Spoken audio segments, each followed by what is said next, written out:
On November 5, 2025, at exactly 4:36 a.m. local time in Puerto Cabello, Venezuela, a naval patrol squadron slips out of port under strict radio silence.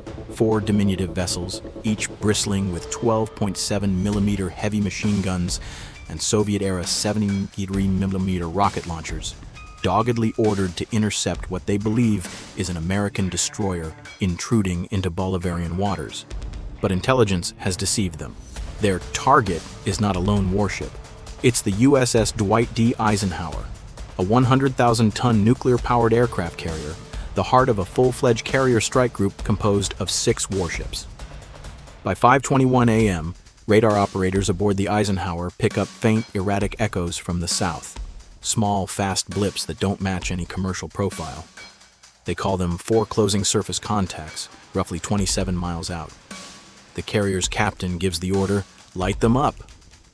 In seconds, the USS Gravely and USS Mason, both Arleigh Burke-class destroyers, pivot into a defensive wedge ahead of the carrier, tightening their escort formation. Their gun turrets whir on standby.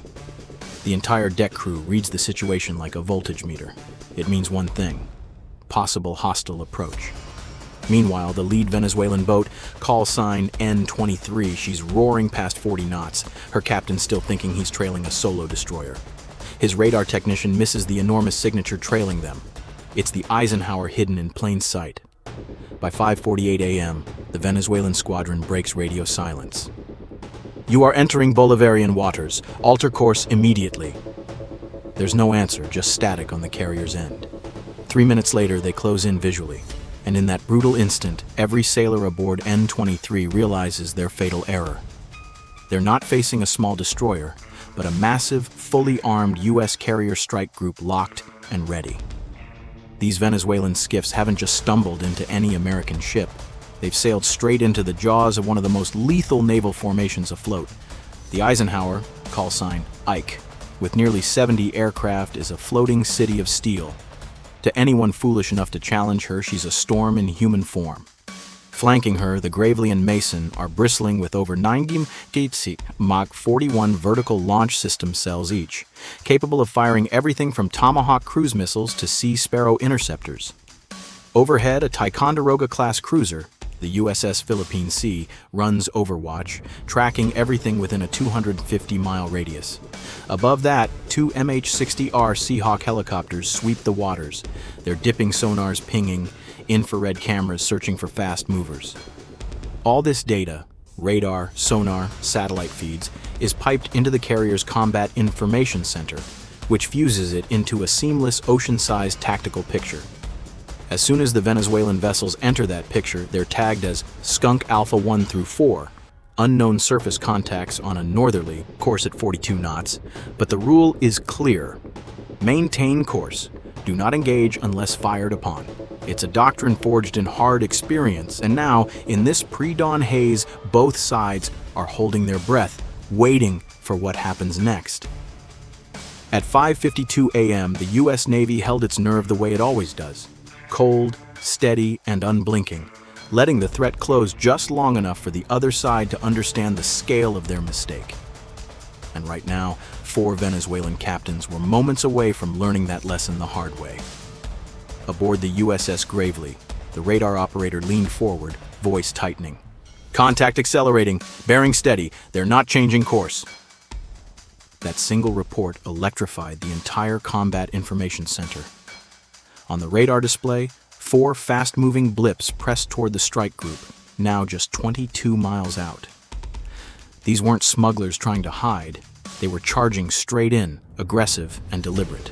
The Gravely captain ordered a broadcast on the Maritime Emergency Channel. "Unidentified Venezuelan vessels," the radio call boomed. "This is a United States Navy warship. You are operating in international waters. Alter course immediately." Silence answered back. Then the Venezuelan formation split, 2 boats staying low in the chop, 2 veering wide into a clear pincer maneuver. That wasn't random steering, that was trained intent.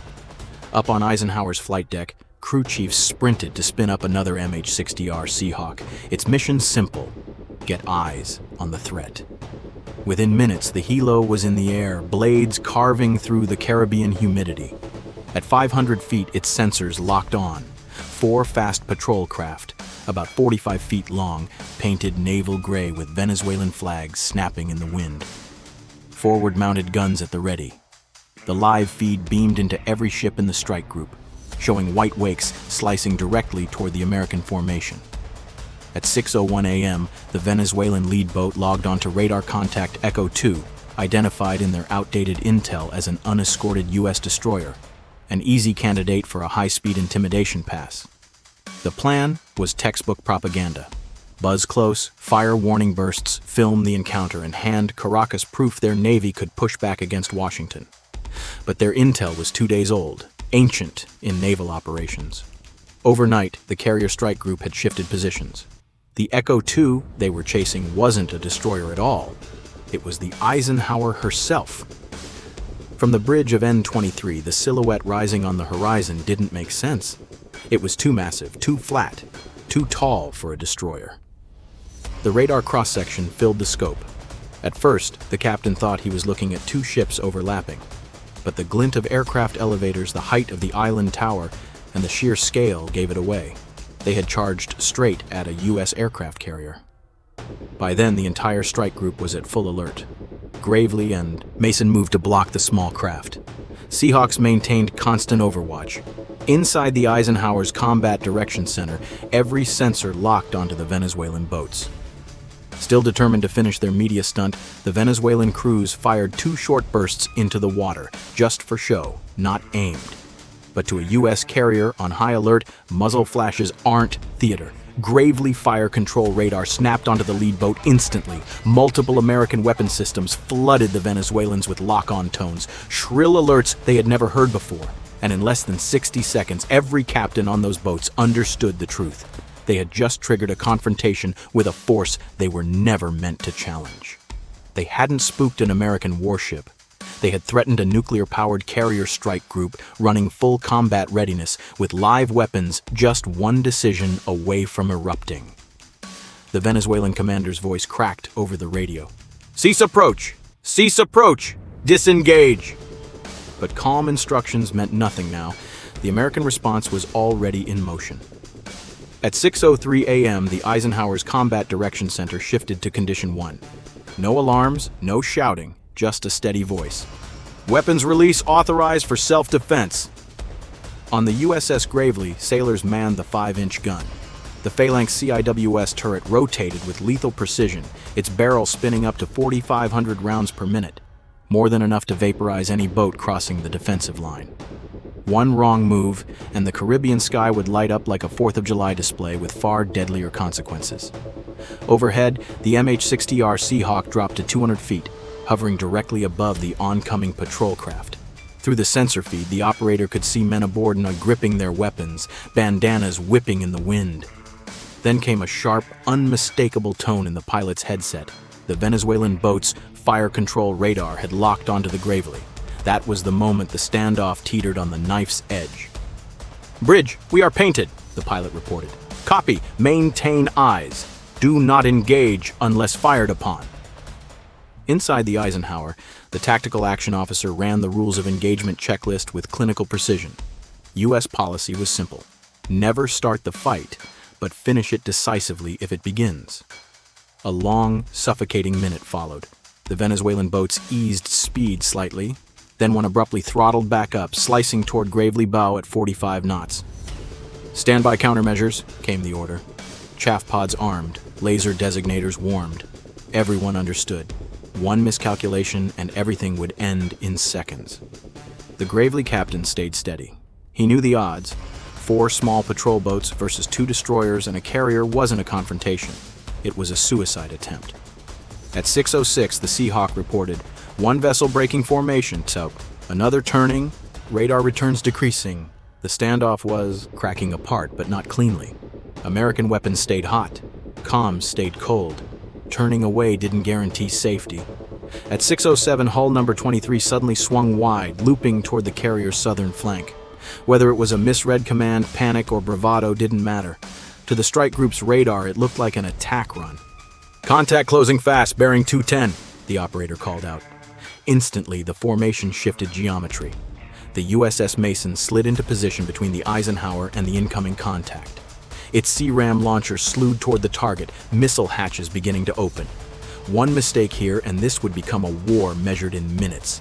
From above, the Seahawk pilot relayed, "Lead Venezuelan vessel turning inside Mason's wake. Distance 1,005 nautical miles."